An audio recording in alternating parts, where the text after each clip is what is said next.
I can't think of a better thing to do on a Friday morning than talk about financial aid. So we are joined by others that we're in one accord here on that. So it's good to have everybody here for this webinar. And what we're going to do is we're just going to jump in now. Good morning, everybody. Special good morning to those of you, including Mike Keene on the West Coast, joining a financial aid webinar at 7 a.m. This needs to be told to supervisors around the NACCAP circuit, because this is a level of dedication that is impressive. My name is Ben Arndt, Vice President for Client Success at Carnegie, former NACCAP board member, longtime supporter of Christian higher education. I've worked in student affairs, faculty, and enrollment management, and now am serving in a role at Carnegie to help institutions realize their missional potential as we reach students, and financial aid is obviously a huge part of that. I want to say a special thank you to Phil and Denise for their willingness to partner with us to offer the membership some free resources as we navigate changes to the FAFSA, as we think through how do we yield students and how do we leverage discounting and best practices and sort of make our institutional missions as attractive as possible, because we do believe that there's something at stake, and all of the collective sort of missional practices here have something to contribute to a world in need. So we're grateful for all of you for participating. Welcome to the webinar. I'm going to turn it over to Mike Keene to give an introduction and begin his session, and then do some housekeeping as we sort of launch the first session here. So welcome. Thank you, Ben. Thank you to Phil, thank you to the NACCAP membership, thank you to NACCAP for co-hosting today.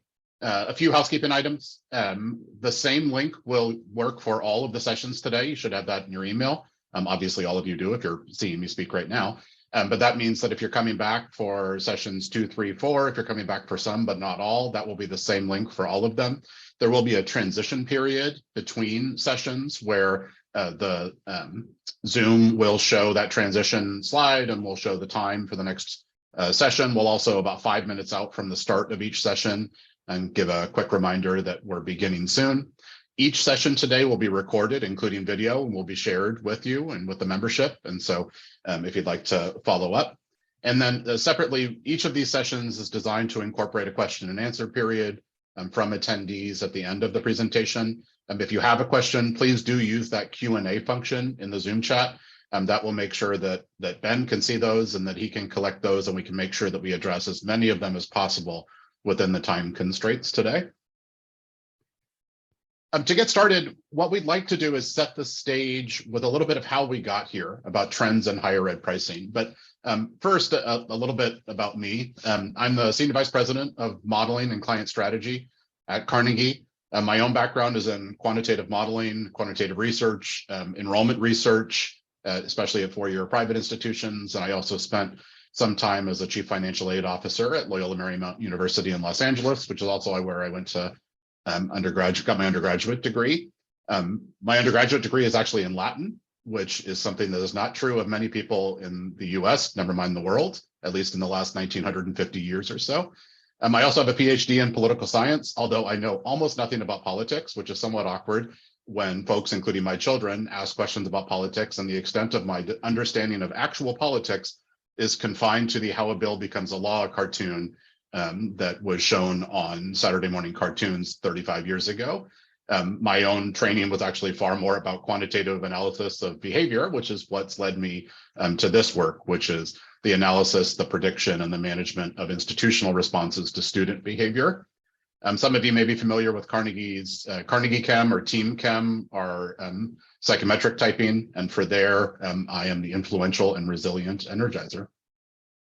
To get started today, we're going to talk about where we are now in terms of tuition pricing and aid strategies at institutions like NACCAP institutions. I will make a note here that NACCAP is a large and diverse group of institutions. a variety of different tuition price points, a variety of different aid strategies, a variety of different recruitment and admission and retention patterns. So there will be portions of the presentations today that may not be very familiar to you or may not ring true. There will be others that are strikingly relevant, I certainly hope. And that means that there are hopefully will be pieces that you can collect from today, even if we're showing a $35,000 tuition, and some of you are thinking that's 3 times what our tuition is, and some of you are thinking that's what our tuition was in 2004. The second piece is I want to walk through a little bit of the last few decades of how did we get to this point of this very unique and in some cases bizarre pricing and discounting strategy that we see in higher education institutions, certainly in the American context, but we're also, for colleagues that might be joining today from Canadian institutions, that we've also seen replicated in the Canadian environment. And then third, to talk a little bit about where we're headed from here, now that we've reached this point, and we'll talk about some of the cracks in the high tuition, high aid model that we're starting to emerge over the course of the last 5, 10, 15 years, and hopefully lead into my colleague Nick Wagner's discussion in the next session about what is financial aid optimization, because certainly we see financial aid optimization making the best use of the very limited scholarship and grant dollars that you have at your institutions as a critical part of weathering not just some of the demographic changes, but also some of the changes in student and parent attitudes about cost and about affordability in higher education, with a particular nod to NACCAP institutions' missions, because again, this is not just a product you're selling, but also an education of the whole person, of the body, mind, and soul. I want you to start by thinking about a purchase decision, and imagine a purchase decision where not only is it very expensive, but you might not even be allowed to consider buying the product or service. And obviously here the reference is to admission in the first place. Second, there's a sticker price, and the sticker price is published, and often it's pretty high, and there's probably a discount, and maybe a really big discount. You might get 50, 60, 75% off this particular product or service, but you might not know what the discount is. And sometimes you don't know what the discount is until the last minute before you need to make that purchase decision. And by the way, you're buying a multi-year contract. Depending on what type of consumer you are, it might be a 2-year contract, might be a 4-year contract, but you're buying a multi-year contract in most cases. And the price of the product is probably going to go up in the next few years, but we can't tell you when you buy it how much that product is going to go up in price. And if the price does go up, or even if it doesn't, you can ask for another discount, but there's no guarantees that you'll receive it.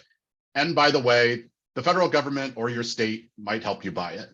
And the fact is that we spend all of our time immersed in higher education, tuition, and pricing to the point where we have accustomed ourselves to this environment where I think it's worthwhile stepping outside it and saying, this is almost a patently ridiculous way to price and discount a product, right? And of course, what we're selling is not a product that higher education institutions broadly, and in particular Christian institutions, that you are selling a transformative life experience, and students and families expect that, especially for their undergraduate students, is that they are getting more than an education. But it's still a really unusual way to price and discount a product or a service. And it's something that's very foreign for many of the other transactions, many of the other even significant purchasing decisions that we make in our lives. But that's where we are. And I think it's worth saying that there are patterns that have brought us to this point, that have shaped this particular unusual pricing and discounting strategy, that are worth being attentive to as we consider where we're going from here. I don't think it will surprise you, and in fact, no one who has read anything about higher education in the past few decades could escape the message that pricing, the price of an undergraduate degree, the price of higher education in general, undergraduate and graduate degrees, has gone up, and gone up significantly over the course of the past few decades. This is a chart from the College Board's Trends in College Pricing and Student Aid from 2022. This is inflation adjusted, which means that all of these figures are in 2022 dollars. And that means that in 1992, very few institutions were actually charging $22,000 a year in tuition. The tuitions were closer to between $5,000 and $10,000, but inflation adjusted to 2022 dollars, it puts it at about 22,000. And that's important to note because the price has, even in inflation adjusted dollars, has gone up significantly at private nonprofit 4 years over the course of the last 30 years. The one other sort of footnote to this graph is that it is tailing off, and it's tailing off for 2 reasons. One reason is that during COVID and in the years leading up to COVID, in some cases, private four-year institutions became more likely to freeze their tuition prices from year to year as an acknowledgement of a variety of things. Obviously, during COVID, it was an acknowledgement of the financial impact. It was an acknowledgement that some institutions had to go to remote or hybrid learning, and they wanted to acknowledge that the students might not have been getting exactly what they thought they were getting. And so there were considerations around financial impacts to families, as well as the education being offered in a decision to freeze tuition pricing. There's also, even prior to the impact of COVID on institutions, was the acknowledgement that especially in areas in the Midwest and the Northeast and New England, that there are demographic changes occurring that are causing a tightening of the pipeline of high school graduates and a tightening of the pipeline of high school graduates who are considering four-year private institutions for their undergraduate degree.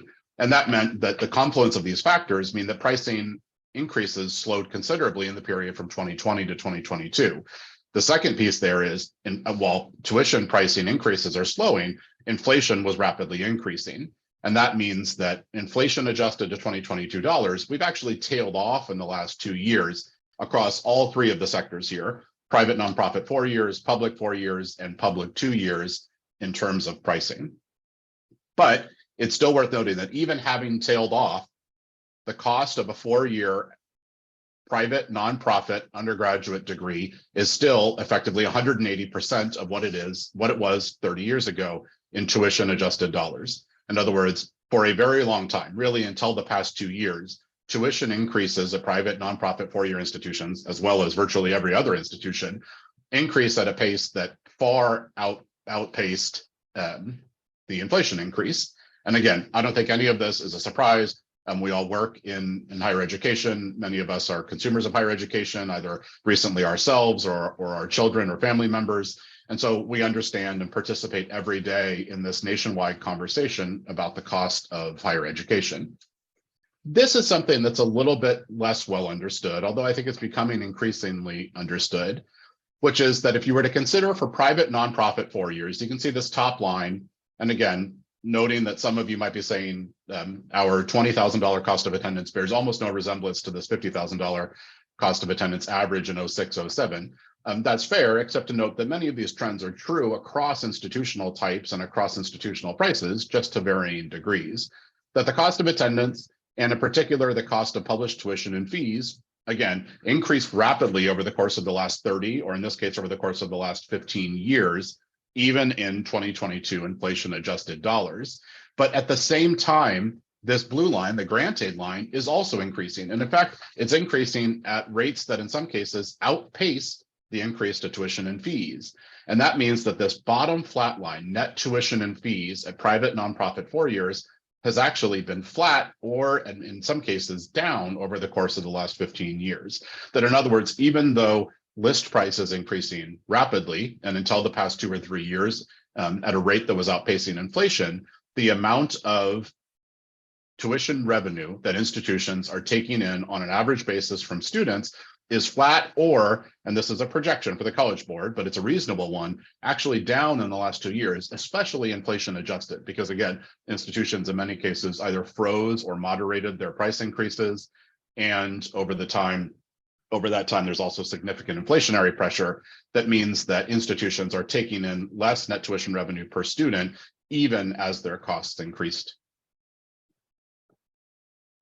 This, I say, is becoming more, or sort of entering the national consciousness a bit more, because for a very long time, all of the headlines, or the majority of the headlines, were about how quickly the costs of college were inflating. And if you were to look back, especially 5 to 10 years ago, that would have dominated the national conversation. It still does, typically now mitigated or transmuted through the conversation about student debt. But one of the things that's happened over the course of the past few years is that there have been more articles about, actually recognizing this exact pattern, that the net price that students are paying, the net price that families are facing, in some cases is flat or even down compared to what it was 5, 10, or 15 years ago. And so that's where you get headlines, national headlines like college costs are less terrifying than you think. You probably won't pay the sticker price. Forget that $90,000 sticker price. College costs are actually going down. Is college tuition really too high? These are headlines that you would not have found 5 to 10 years ago. Or college tuition is too high, but it isn't actually rising, which I think for many to consume the previous 3 or 4 graphs is to come to that same conclusion that yes, there is no way to not recognize that college costs significantly more than it did 10, 20, or 30 years ago, even inflation adjusted. But it's also worth knowing that, especially over the course of the last 5 to 10 years, net cost, the amount that students and families will pay after discounts are incorporated, and from the institutional perspective, net tuition revenue per student is actually flat or slightly down. And so then the question is, how do we get to the point where colleges and universities are raising prices, but not improving net tuition and fee revenue per student?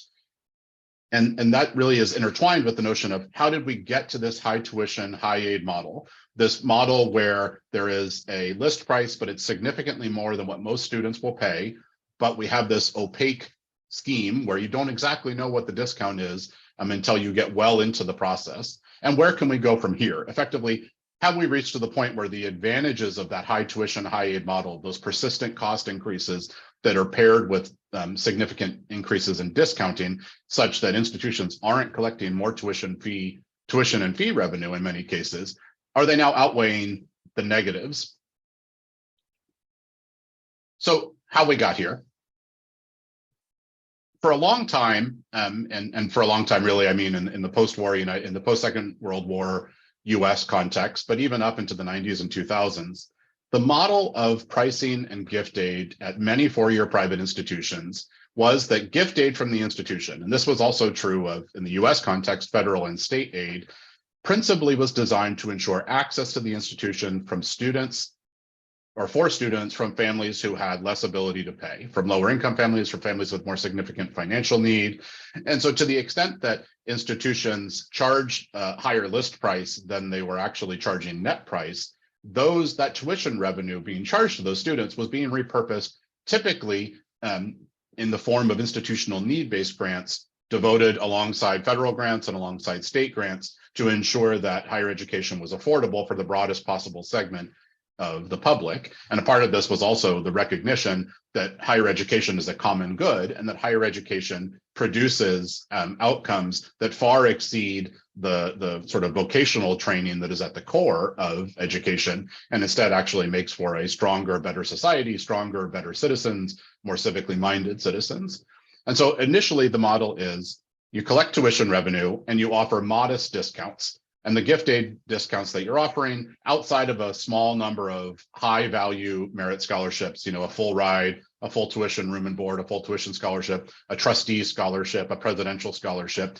For the most part, gift aid programs were need-based grants designed to ensure access for families that did not have the ability to pay.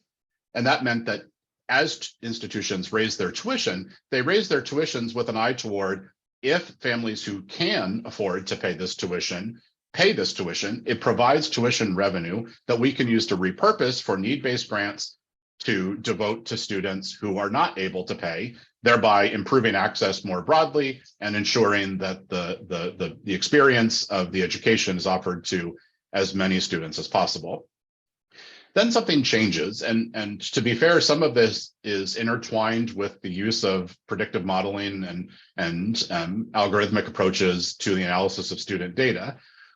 Excuse me, which is that institutions discovered that small merit scholarships systematically awarded are really good at motivating enrollment from more affluent students. So if you were to consider, let's say that it's 1995 or 2000 and you're charging $10,000 in tuition, if you want to ensure that a student who has very little in the way of family's ability to contribute to their educational costs can enroll at your institution, you might need to offer that student a $3,000, $5,000, or $7,000 grant, which paired with federal and state aid allows them to attend your institution. The challenge is that you're still collecting that revenue in the form of the federal and state grants that are being awarded to the student, and they're coming through to the institution as net tuition and fee revenue. But you aren't collecting much in the way beyond that because the student isn't able to afford much beyond that, and that's why they're being awarded this need grant in the first place. And then you discover that, well, if you offer a $1,000 scholarship to a more affluent family, and that student's more likely to enroll, that's a student where you're collecting $9,000, 90% of the list price in net tuition and fee revenue. So these systematic smaller merit programs begin to be really effective for institutions. at motivating enrollment. And there are lots of reasons why students and families like these small merit scholarships, even if they understand that they have the ability to pay. Of course, part of it is that why wouldn't you want to get the best value? Why wouldn't you want the best education for the most competitive price? But separately, there's also a psychological piece here that it's there's pride and there's affinity that's developed when an institution awards a scholarship.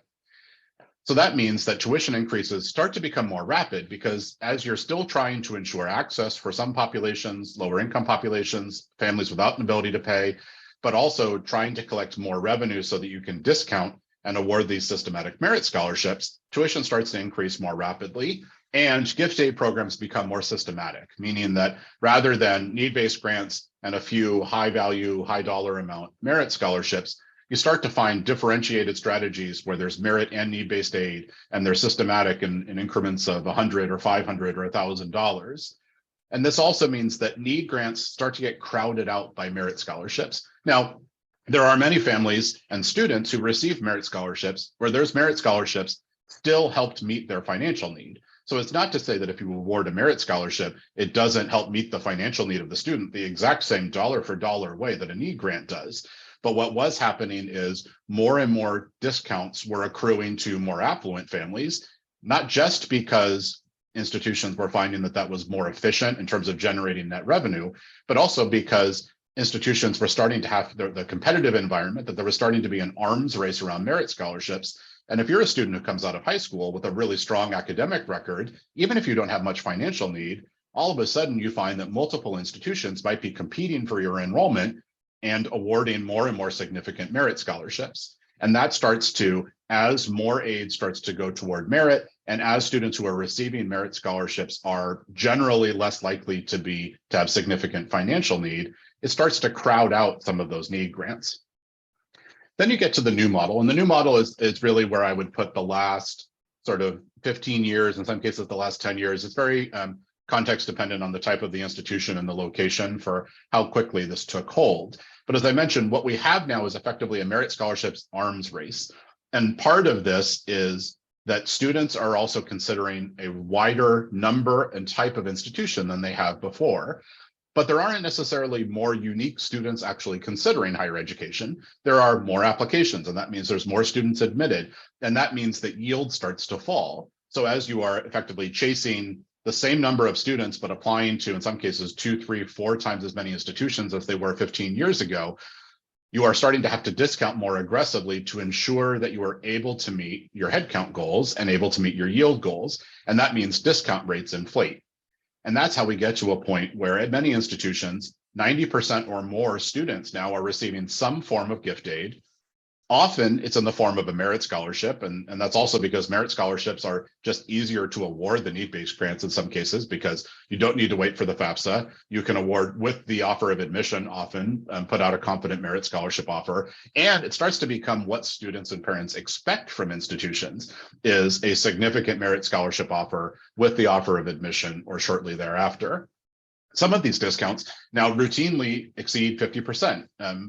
Nick will talk a little bit later about typical discount rates at four-year nonprofit institutions cresting well north of 50%. And that's just the average. Obviously, there are significant variation, including variation above that number.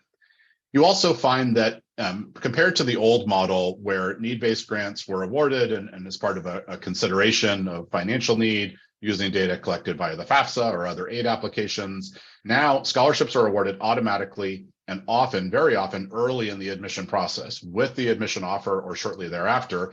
Or, as is often the case now, scholarships are effectively promised to students before they even apply by virtue of publishing a strategy that says, if you are admitted, you are guaranteed this scholarship according to this GPA band, or a few years ago, according to this GPA band and this test score, and based on a variety of other student level considerations.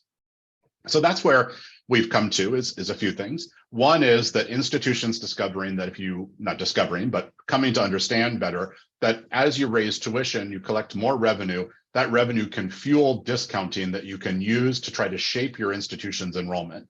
And that's how we go from principally need-based grants and a small number of merit scholarships to discovering the revenue efficiency, the enrollment efficiency that comes from those merit scholarship programs But now getting to the point where that revenue efficiency, that the extent to which you can effectively motivate behavior from students with the use of merit scholarships is starting to taper off. It's starting to erode. And you might be experiencing this at your institution. You might be experiencing this or seeing it in other conference presentations and other assessments of the state of higher education or Christian higher education. That means that your yield is eroding and you're discounting dollar for dollar more and more. And that's why it's worth considering whether this model still works and where we might go from here. This is, the next few graphs are actual tuition and aid data that are publicly available for a NACCAP institution. I deliberately did not label some of these because there's no need to identify the institution. It's I think a useful and a very typical example.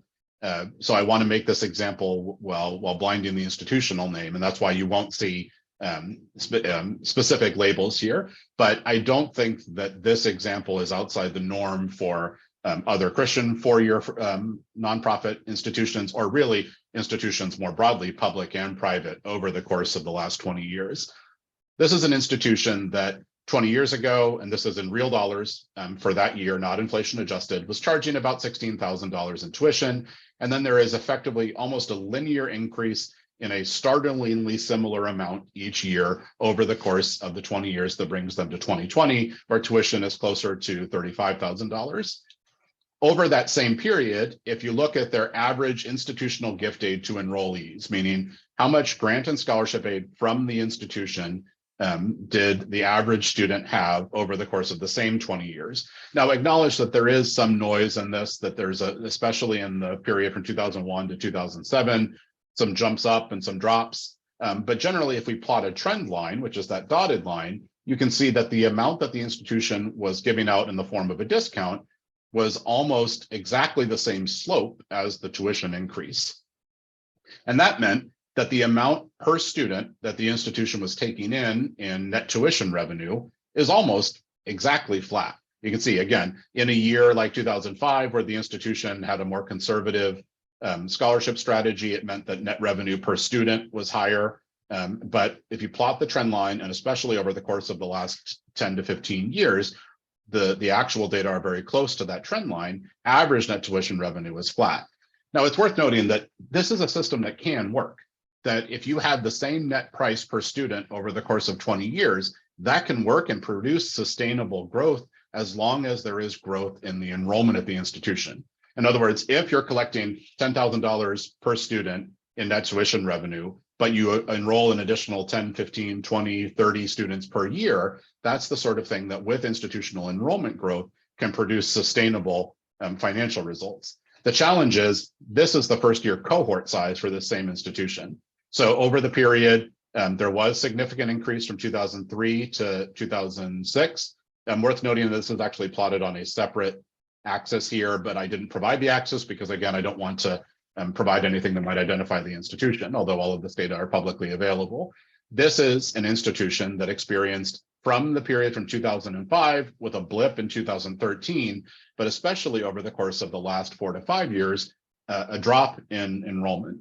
And this is the challenge that I think many institutions face over the course of the last 5 to 10 years, which is they have this pricing and discounting strategy that's effectively the norm at most institutions of higher education in the US context.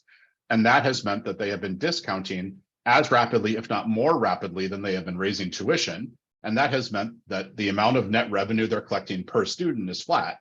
That works if enrollment is growing. It doesn't work, and it imposes real challenges for the institution if enrollment, as it has been at this institution and unfortunately others over the course of the last 5 years, is falling. And part of the reason that this discounting and pricing strategy is starting to erode in terms of its effectiveness is because student growth, or what appeared to be student growth, was not actually student growth. It was really application growth. This is from the Vice President for Enrollment at Oregon State University, John Beckenstadt, publishes a blog called Higher Ed Data Stories. And this is taken from that blog, so credit to John. This is publicly available data that he collected and published this dashboard. And the key point here is that for private four-year institutions, over the period from 2001 to 2016, you can see that the number of applications received by those institutions more than doubles, 138% increase in the number of applications. And as institutions are receiving more and more applications, they're admitting more and more students. So the number of students admitted to those institutions doubled over the course of that 15, 16 years, 104% increase.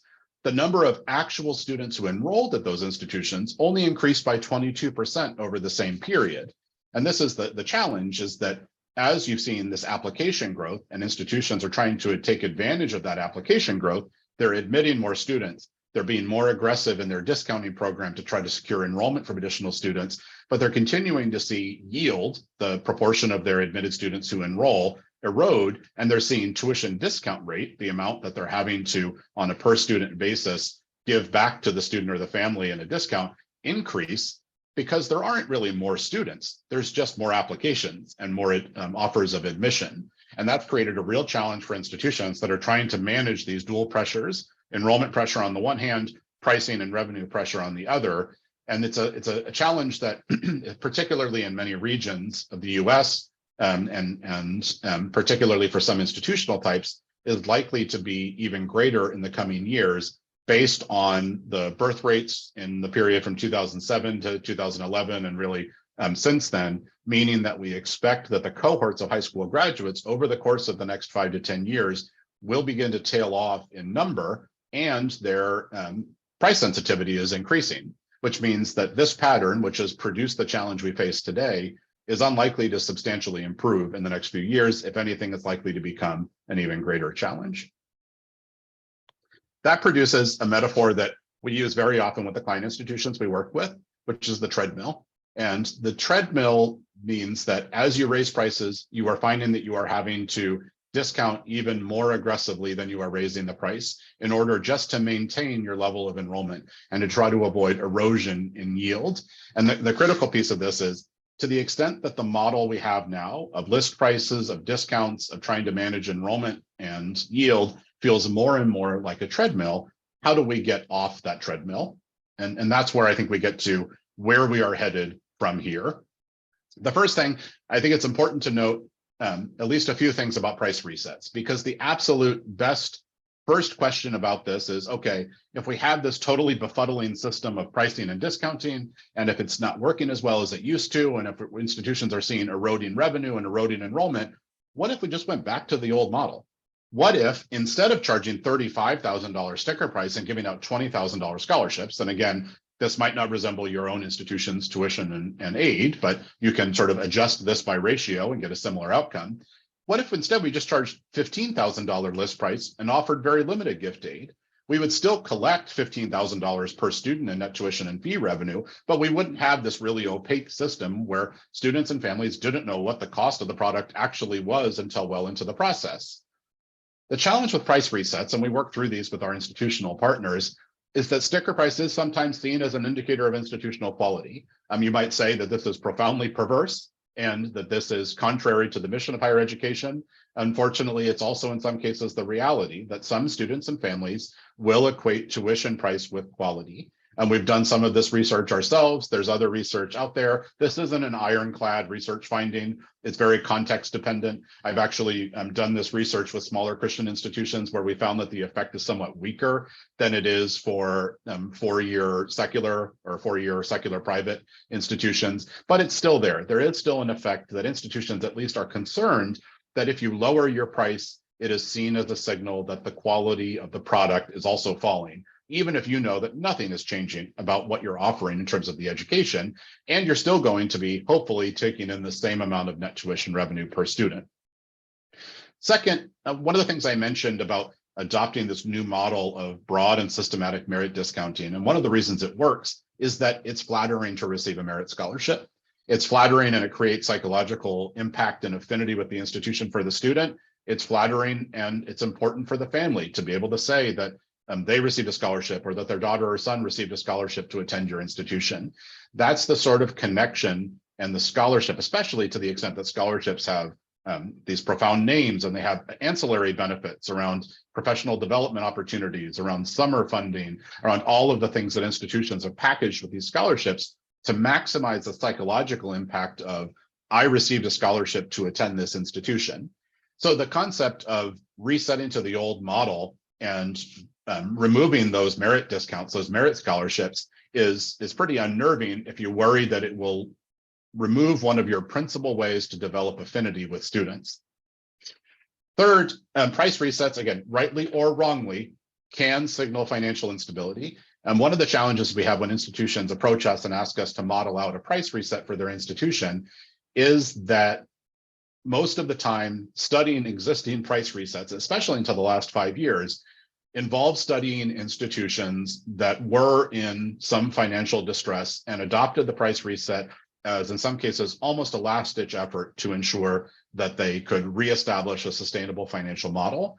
And that makes it really difficult to systematically study this because it's what, and Nick will talk a little bit more about predictive modeling in a little bit, but what it refers to is selecting on the dependent variable, choosing institutions that only adopted this strategy and then studying them and trying to draw conclusions from them is really difficult.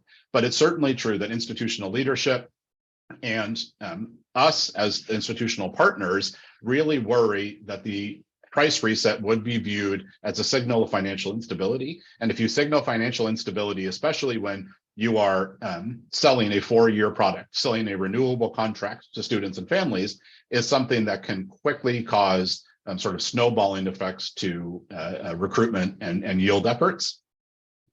The real challenge, if we summed up all of those together, is that price resets have a first mover disadvantage. Sometimes you'll hear about first mover advantages, especially into marketplaces and with new products, that if you are the first persuasive offering in a new segment, that until your competitors catch up, that you see better outcomes for your business. There's also a first mover disadvantage if you're considering suspending or changing your model fundamentally in a very competitive marketplace. And that means that as institutions, if you were to collect together all of the institutions that are facing this challenge, I think you would find general consensus about the challenge. And you might even find general consensus that it would be better if we had a more transparent pricing and discounting structure such that families didn't wonder what they were actually going to pay. They had a sticker price that was reasonably close to the actual net price they would pay. And then they could consider what combination of federal and state aid and grants and loans and work awards and their own savings could be put together to make that option a reasonable opportunity for them or their children.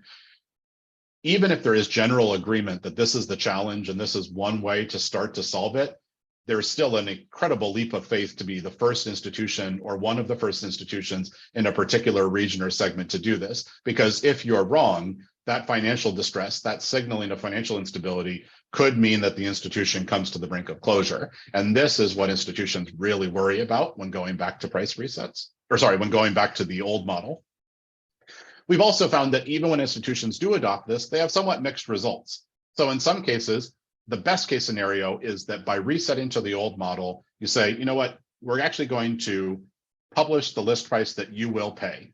Now, you can pay for that with federal and state aid, you can pay for that with loans, you can pay for that with a variety of financing and grant tools that in the US context, the federal government and state governments provide to finance that education, but you shouldn't receive, or you shouldn't expect to receive, significant discounts from the institution. We're going to charge you what we list on the website. In the best case, that leads to growth in applications, and that growth in applications means now you have access to a broader pool of prospective students to engage persuasively with. It also helps improve admit volume, that to the extent that those additional applicants are qualified and you believe able to do the work of the institution, that it also improves admits. And it drives headcount, meaning that even if your yield stays the same, if you have more applicants and more admits, you're able to drive more enrollment. And in an ideal scenario, even though you've reset your price, your net tuition and fee revenue per student is the same. In this example up above, instead of a $35,000 sticker price and a $20,000 scholarship, it's a $15,000 list price and very limited gift aid. But either way, you're collecting ideally $15,000 per student in net tuition revenue. And if that means that you capture enrollment growth, then this is a model that is more sustainable. The challenge that we've often found with institutions that have adopted price resets is that we do see that application and admit volume improves. And often this is because these institutions smartly, as they reset their price, engage in a very concerted effort to communicate to the marketplace, to tell their prospective populations, to tell the communities that they recruit in that they are adopting this price reset as an initiative to improve affordability and transparency in pricing. And very often that does drive growth in applications from students, and families recognize this. But then the challenge is that by the time they get through to the actual enrollment decision, they realize that they're facing the same net bill per year. And it's $15,000 now instead of $35,000 minus 20. But the reality of the effect that net cost has on the probability of enrollment, which Nick will talk about in more detail in a little bit, doesn't change. And that means that even if application and admit volume increase, yield often falls because students will still reach the point where they say $15,000 is still too high. And that means that even a price reset, if it does not fundamentally lower the price, if it does not fundamentally lower the net cost that the student and the family are facing, is unlikely to get significant traction when it comes to improving headcount and enrollment outcomes at the institution. So having considered that the price reset question, we want to return to how do we get off the treadmill? How do we get off this system where if we raise price, we have to discount almost dollar for dollar, if not more than dollar for dollar, that increase to avoid an impact to enrollment and to yield rates. Two things that are outside of today's more limited scope, but I know we're part of some of the discussions at your conference, and those sessions are available on the NACCAP website, and obviously are part of more broader conversations, both at Carnegie and elsewhere. One is cost controls. One of the challenges that is outside of today's scope is the extent to which institutions are spending considerably more now than they were 20 years ago in terms of a cost to educate each individual student. Sometimes that's cost related to physical plant, related to facilities and residence halls. Sometimes it's cost related to administrative staff as institutions try to manage an increasingly complex environment. We'll talk about the FAFSA a little bit later. One of the real challenges has been institutions having to manage more and more complex systems of financing and the administrative cost increases that those result in, especially when the regulatory burden to participate in federal financial aid increases. So part of it is cost controls that at most institutions, and some of you may have experienced this at your institution, are having frank and difficult conversations about how can you control cost such that you can get off the treadmill of those price increases and those discounting increases. There's also, and of course, these are part of our conversations day in and day out, every week, every month, every year, are access to populations, especially populations of new students. And that's where you'll find conversations about graduate enrollment, about online enrollment, about adult enrollment, adult or non-traditional enrollment, about degree completion programs, about transfer students. So there's no way around the fact that there is no business that does not thrive without considering whether it can serve new and different customers. And the same thing has been true in higher education. It has been true over the course of the last 20, 30, 40 years. At many institutions, and even just broadly, four-year private secular institutions only went co-educational, only began admitting women over the course of the last 40 to 50 years, which is to say there is a persistent and constant in conversation about how do we serve new populations of students to ensure a sustainable financial model. And that's, again, outside of today's scope. I know it was part of some of the conversations at the NACCAP conference, and I'm sure it will continue to be part of those conversations. What is within today's scope is, and some of this will be a transition into Nick's conversation a little bit later at 11:30 Eastern about financial aid optimization, is identifying right fit students. And this also backs up to how you are managing your recruitment, how you are managing student search or identifying student populations and then communicating to them. Many institutions, especially smaller private four-year institutions, including many institutional types that are similar to your colleagues at NACCAP institutions, embraced a model over the course of the last 10 to 15 years where they expanded their funnel, meaning that they found themselves talking to more and more students, whether this is by geography who are further from the institution, or even not by geography, but just by intention. Might be students who are less intentional about attending the institution or getting a four-year degree, or engaging in a vocation that your institution prepares them for. And as institutions spoke to more and more students, one of the challenges they found was, as we talked about a little bit ago, they weren't really talking to more unique students. They were talking to the same number of students, just applying to different institutions and more institutions. And that meant that they were chasing students who had less and less intrinsic affinity for their institution, intrinsic familiarity with what the institution is, why what it's offering is transformative, why there's value in it. And as you chase customers who are less familiar with your product, and as you chase customers who are less intentional about purchasing your product, it's almost inevitable that you find that you're having to discount it more aggressively to try to maintain their interest. And that means that it's possible that there needs to be a reckoning about focusing your recruitment efforts on right fit student populations and spending less on chasing populations of students that are very far away or have little intrinsic affinity.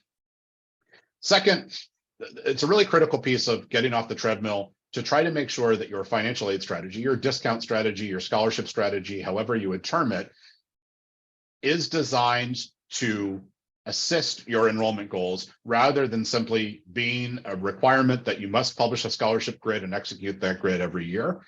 The key thing here, and Nick will talk about this in much more depth, is that you want to align your gift aid resources with your institutional goals. The tool that we offer, one of the tools that we offer to do this is the sort of predictive modeling, which is if you can use quantitative models to understand which students enroll at your institution and how influential gift aid is at motivating their enrollment, you can start to shape that gift aid such that maybe you have populations of students that have higher ability and willingness to pay, and there's an opportunity to reallocate some gift aid resources away from those populations to populations that have more price sensitivity, that have either a lower ability, a lower willingness, or both lower ability and willingness to pay. And that starts to get back a little bit closer to the older model where resources were focused on access and improving enrollment outcomes. The last is, and Nick will mention this in his presentation, it's also been the focus of some of the NACCAP conference presentations. It is ever present in our conversations about enrollment, is a focus on retention. And that is that as recruitment pipelines tighten, what we find is that retention, and this is not just first to second year, this is second to third year for undergraduate enrollment, for graduate enrollment across all segments, across all student types, is ensuring that you are identifying the factors that predict when a student will stop out from your institution, and you are doing what you can to mitigate those factors. Sometimes those are financial. They're not always financial, but even to the extent that they are financial, we've worked with institutions to design gift aid programs where even though you are awarding an additional scholarship, an additional discount to the student to try to motivate their persistence and motivate and keep them enrolled and motivate their successful sort of persistence through to graduation, even though that is an additional cost, if it keeps that student enrolled, and if you continue to recognize that net revenue, and if you continue to fill your classrooms and fill your residence halls, that financial trade-off there can be worth it, not least because this is a family who has already made the decision that you are where they want to be. And that is a student that even if you're allocating additional financial resources is going to be a more cost-effective way to ensure enrollment than, again, chasing students who might have less affinity, less intrinsic interest, be less familiar with your institution, and require an even more significant scholarship discount to motivate their enrollment. And with that, I want to pause there. I know that my colleague Ben has been collecting together some questions, and I'll invite him to see if there are any that you'd like to bring to the group. But again, the session is recorded and made available, and would be happy to field questions. Mike, thank you so much. Very engaging, and thank you for that deep dive. We do have a handful of questions, some that definitely demonstrate that this audience is listening. So I'm going to read these verbatim and seek your wisdom here. So the first one is, while I recognize your point on the primary increase with students is more easily recognized in applicants and maybe even admits, but not in matriculants, I am scared to lose ground with apps and admits. Clearly, our yield is important, and it seems like cost is the deciding factor for most of our students. If we don't do a price reset and try to get off the treadmill, how would you suggest we speak to leadership about what you shared with us? And I'm reading into this, but I'm guessing speak to leadership has something to do with sort of the decrease in admits and applicants, but I'm reading into that. And so go for it. Sure, this is a great question. And this is something that we encounter as we work with enrollment leaders at institutions, at NACCAP institutions, at public institutions, private institutions, institutions with 200 undergraduates, institutions with 30,000 undergraduates. This is a challenge that enrollment leaders face quite broadly. And that's that we have created a system, or we have participated in a system in which success is often defined by what is publicly reported about the institution. And that means that presidents, boards of trustees, provosts, CFOs will very frequently view success, at least initially, as year-over-year application growth, right? And expanding the populations that you're speaking to. In some cases, obviously, there are institutions that have also been challenged by a different treadmill, which is the rankings treadmill, and that's a real challenge for them alongside that. And until some recent years was driven considerably by that sort of sustainable application growth. So I think part of the challenge here is managing up. And it means managing expectations around how is success defined for the institution with presidents, with board members, with provosts. And in some cases, these might be folks that have little experience with the realities of enrollment. I think one of the things that we hope to provide in sort of forums like this and work like this and presentations like this are explanations that might be more easily digestible for your institutional leaders who will spend a few days a month worrying about enrollment, even though you spend 24/7 worrying about enrollment. So I think here it's about illustrating for institutional leadership that the current model where applications might grow, admits might grow, is not sustainable, and that the really critical success outcomes are things like yield and net tuition and fee revenue per student.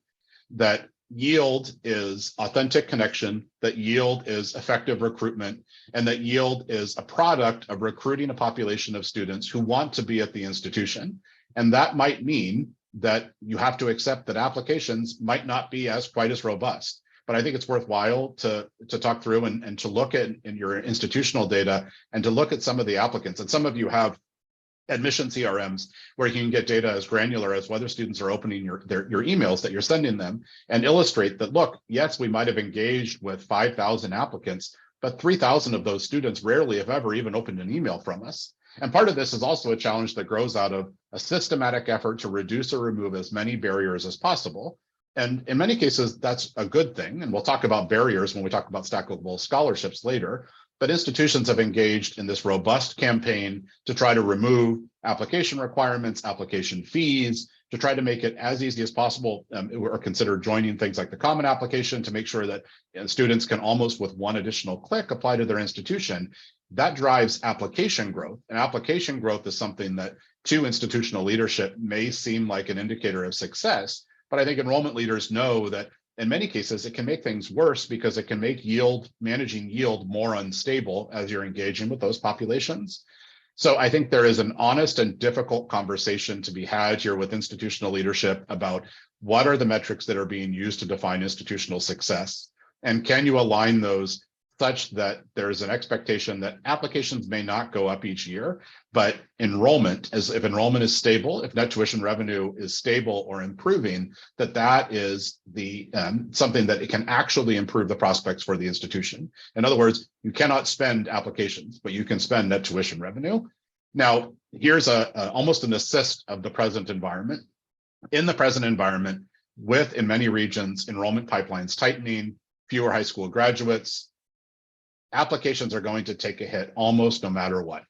And that means that this is a conversation that you should be socializing if you're not already with your institutional leadership anyway, is to say, here are the demographic realities. Fortunately, many presidents and provosts and boards are aware of this because it's part of the national conversation about the demographic decline. But there is a conversation to be had here about, as we confront the next 5 to 10 years of tightening recruitment pipelines, can we be more honest about what the metrics are that really matter to the institution? And if that means that you get an opportunity to focus on yield and headcount and net revenue instead of application growth, then that's at least a slightly silver lining.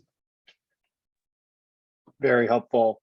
Another question is, are there future trends with regard to pricing and aid that you foresee coming, or that we will be facing with the next iteration in higher ed and in particular with financial aid? And maybe I would add, do you see changes to the FAFSA as a sort of precursor to some trends that we might see? Yeah, it's another great question. I think so. We'll talk about later with the new FAFSA. I think especially for institutions that are participating today that have significant numbers of Pell students, we're likely to see the number of Pell recipients expand and existing Pell recipients receive, in some cases, additional federal grant aid. That's very good news for institutions that serve populations of students that come from families that may not have a strong ability to pay. Of course, it's going to be true for every institution. And so as is always true for these, it means that it just sharpens the competitive environment just a bit more. I think that when it comes to undergraduate pricing, the trends are not necessarily a significant increase in price resets. I would say that at least based on the number of inquiries that we receive about price resets, and at least based on what we see about the number of institutions embarking on this, that's been relatively flat the last 5 or 10 years. What we have seen are more, I would term, entrepreneurial approaches to pricing. And that means that even if you don't have a price reset, you do have private four-year institutions more frequently embracing a tuition price match with public institutions in their state. You have more private institutions joining together and sometimes multi-state consortia where you can have a guaranteed price. And part of this gets to not quite a price reset, but it is a way to get back to the old model by offering more transparency on price.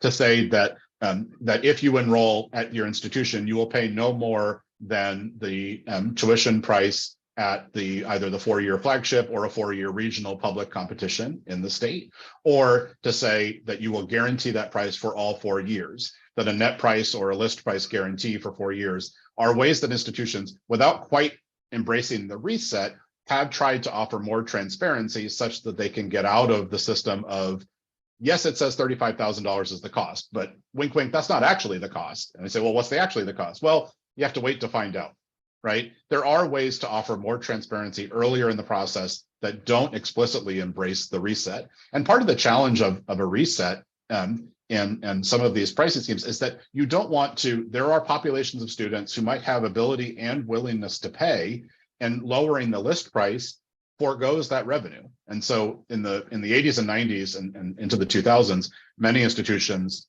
saw a significant improvement in international enrollment. And in many cases, it was from international populations that were not as price sensitive. And that drove some of those price increases as the opportunity to drive net tuition revenue from these international populations with more ability and willingness to pay. So there might be very good reasons why you don't want to reset your list price, but you can offer more transparency, especially to affinity populations, in-state populations in your county. We'll talk a little bit later about the relationships that you develop and how you nurture those relationships with gift aid, even in parish communities and with local faith communities. So I think there are opportunities to offer more transparency earlier on net price that don't quite embrace that price reset.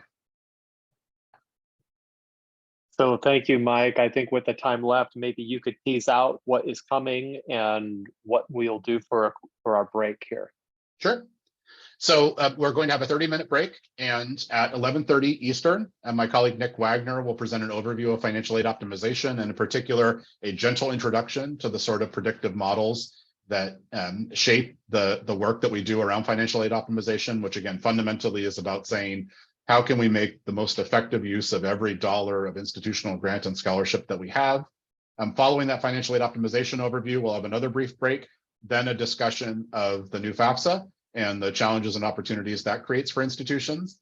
And then last but not least, after a final short break, we'll have a discussion that is near and dear to my heart in working with NACCAP institutions and other Christian institutions, other private institutions generally, which is how we confront this challenge of stackable scholarships and the variety of different affinity populations that we try to recognize through our financial aid strategies. So I want to pause here to express my gratitude to you for joining us for this first session, especially those of you in the Pacific or Mountain time zones that are joining pretty early on a Friday. And we look forward to Nick's session on financial aid optimization, and we appreciate your interest. Thanks, everyone.